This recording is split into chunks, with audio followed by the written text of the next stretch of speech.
Bismillahirrahmanirrahim. Ketika Nabi SAW pulang dari peperangan, dari jihad bersama para sahabat dan meraih kemenangan yang besar, mendapat harta rampasan yang banyak, beliau pun beristirahat karena capek, letih dari medan jihad, medan perang. Dan ini menunjukkan beliau manusia biasa, bukan Tuhan dan bukan anak Tuhan. Ya, beliau manusia biasa, merasa capek, letih, ngantuk dan tidur. Ya. Beliau tidur di bawah sebuah pohon, tetapi terpisah jauh dari rombongan para sahabat. Para sahabat tidur di suatu tempat, beliau istirahat di tempat yang lain. Ada pengawal, tanpa pengawal dari para sahabat beliau, sendirian, menunjukkan betapa besar tawakal beliau kepada Allah, betapa besar keyakinan beliau kepada Allah Subhanahu wa taala.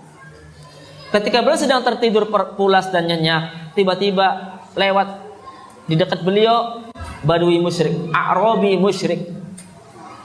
Melewat ya dekat beliau orang badui musyrik.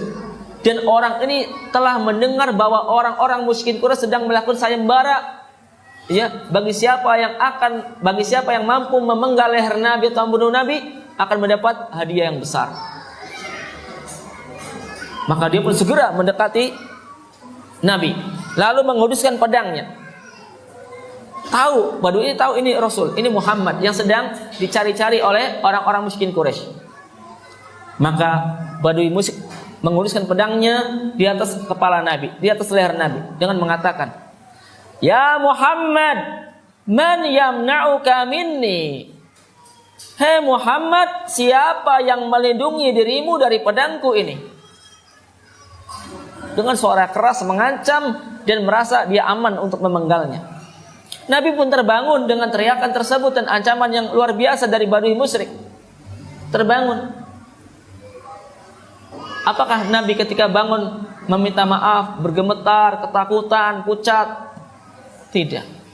Dengan mantap beliau mengatakan, Allah yang akan melindungiku, yang mampu menolongku dari pedangmu hanyalah Allah. Mantap.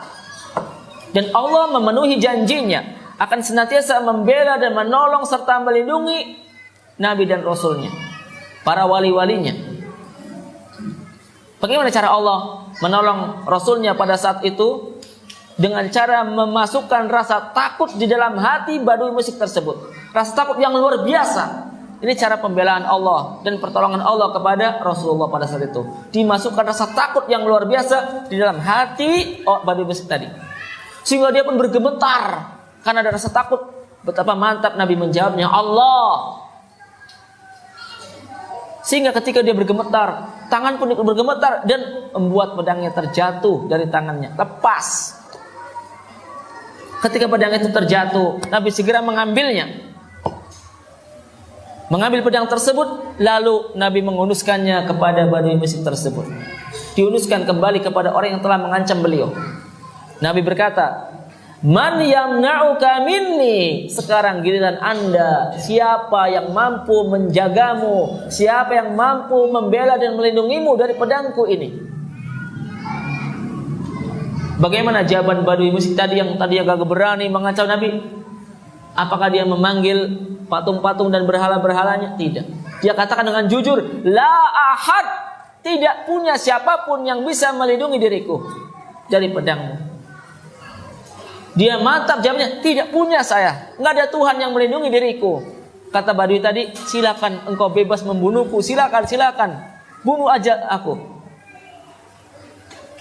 Orang itu bergemetar dan pucat, ketakutan. Tetapi bagaimana sikap Nabi? Dia lebih memilih sabar dan memaafkan. Kata Nabi, tidak, saya maafkan engkau, silakan engkau pergi bebas, hidup. Aku tidak akan membunuhmu. Subhanallah. Akhlak yang luar biasa, berat memang. Kalaupun membunuh boleh, tapi Nabi diutus oleh Allah bukan tujuan utamanya untuk menumpahkan darah, tapi apa? Mengislamkan orang, menyelamatkan manusia dari jurang neraka. Ketika badui musyrik melihat Nabi begitu mulia akhlaknya, memaafkannya, memberikan kebebasan hidup baginya. Dia mengatakan, asyhadu an la ilaha illallah wa asyhadu anna muhammadar rasulullah. Masuk Islam. Ini kasus nyata di zaman Nabi, betapa banyak orang masuk Islam dengan apa? Kemuliaan akhlak yang mulia. Kemuliaan akhlak, sabar, pemaaf, bukan pendendam.